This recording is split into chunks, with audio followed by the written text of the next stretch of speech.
Welcome to the media matrix.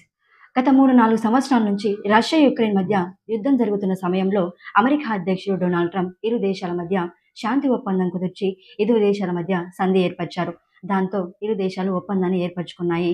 మళ్ళీ మళ్ళీ ఒకసారి యుద్ధానికి పాల్పడమని చెప్పుకుంటూ వచ్చేశాయి.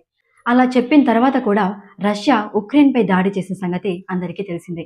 ఈ దాడి రాను రాను యుద్ధంగా మారే అవకాశం కూడా ఉంది. పెద్ద ప్రళయంగా మారే అవకాశం కూడా ఉంది. ఇదే సమయంలో అమెరికా అధ్యక్షుడు డొనాల్డ్ ట్రంప్ ఇరు దేశాల మధ్య డీల్ కుదురుస్తామంటూ ముందుకొచ్చేశారు. రష్యా, యుక్రెయిన్ మధ్య ఈ వారంలో శాంతి ఒప్పందం కుదిరి ఇరు దేశాల మధ్య యుద్ధానికి ముగింపు పలికే అవకాశం ఉంటుందని అమెరికా అధ్యక్షుడు డొనాల్డ్ ట్రంప్ ఆశాభావం వ్యక్తం చేశారు.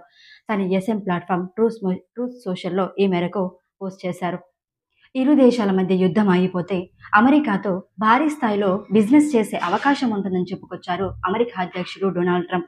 అంతేకాకుండా రష్యా అధ్యక్షుడు పుతిన్ కాల్పుల విరమణ ప్రకటన మరియు ఉక్రెయిన్ దేశంలోని క్రిమియా ప్రాంతాన్ని రష్యాకు అప్పగించడం వంటి తదితర విషయాలు శాంతి ఒప్పందంలో భాగమని చెప్పుకొచ్చారు అమెరికా అధ్యక్షుడు డొనాల్డ్ ట్రంప్.